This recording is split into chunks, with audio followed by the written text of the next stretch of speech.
వాతావరణంలో భిన్న మార్పుల కారణంగా కోనసీమ జిల్లా వ్యాప్తంగా తేలికపాటి నుంచి ఓ మోస్తరు వర్షాలు కురిశాయి. జిల్లాలో సగటు వర్షపాతం 25.7 మిల్లీమీటర్లు నమోదైనట్లు అధికారులు తెలిపారు. వర్షానికి అమలాపురంలోని పలు కాలనీల్లో రహదారులపై వర్షపు నీరు నిలిచిపోయింది. గత ప్రభుత్వ నిర్లక్ష్యం కారణంగా దెబ్బతిన్న రహదారుల్లో వర్షపు నీరు చేరడంతో అటుగా ప్రయాణించే వాహనదారులు తీవ్ర ఇబ్బందులు పడ్డారు.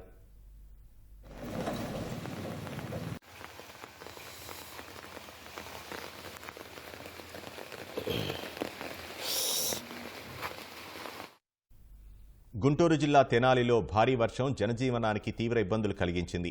భారీ వర్షానికి ఈదురుగాలులు తోడవడంతో భారీగా ఆస్తి నష్టం జరిగింది. గంటన్నర సేపు కురిసిన వర్షానికి లోతట్టు ప్రాంతాలు జలమయమయ్యాయి. నెహ్రూ రోడ్డులో కోటినాగయ్య వైద్యశాల నుంచి రజక చెరువు పార్కు వరకు రోడ్డుపై ద్విచక్ర వాహనాలు మునిగిపోయాయి.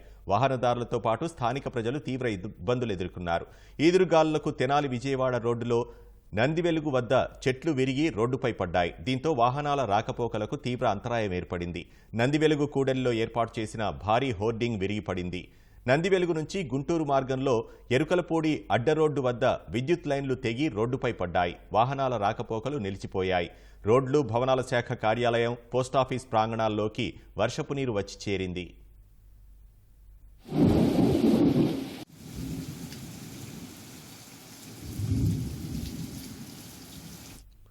శ్రీకాకుళం జిల్లా ఇచ్చాపురంలో అర్ధరాత్రి ఈదురుగాలులతో వర్షం పడి పలుచోట్ల చెట్లు, విద్యుత్ స్తంభాలు నేలకొరిగాయి.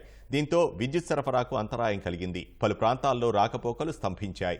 మున్సిపల్ కార్యాలయం సమీపంలో ప్రధాన రహదారి వద్ద భారీ చెట్టు నేలకొరిగి రాకపోకలకు తీవ్ర అంతరాయం ఏర్పడింది.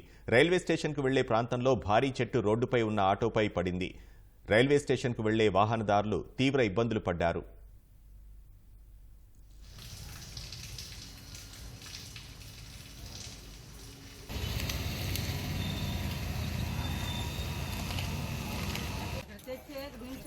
వైఎస్ఆర్ జిల్లాలో 2 రోజుల నుంచి విస్తారంగా వర్షాలు కురుస్తున్నాయి. భారీ వర్షం ధాటికి కడప నగరంలోని రోడ్లన్నీ చెరువులను తలపిస్తున్నాయి. నగరంలో మురికి కాలువల నిర్మాణం జరుగుతున్నందున వర్షం నీరు ఎటు వెళ్లాలి లేని పరిస్థితుల్లో మోకాళ్ల లోతు వరకు నిల్వ ఉంది. ఆర్టీసీ బస్టాండ్ రోడ్డు, జిల్లా court road, railway station road, Bharat Nagar, Bhagyanagar colony, Apsara కూడలి ప్రాంతాలన్నీ వర్షం నీటితో నిండిపోయాయి. వాహనదారులు, పాదచారులు తీవ్ర ఇబ్బందులు పడ్డారు. బస్టాండ్ ప్రాంగణంలోకి వర్షపు నీరు చేరింది. ప్రొద్దుటూరు, రాజుపాలెం, మైదుకూరు, బద్వేల్ ప్రాంతాల్లోనూ భారీ వర్షాలు పడ్డాయి. లోతట్టు ప్రాంతాల్లోకి వర్షపు నీరు చేరడంతో ప్రజలు తీవ్ర ఇబ్బందులు ఎదుర్కొంటున్నారు.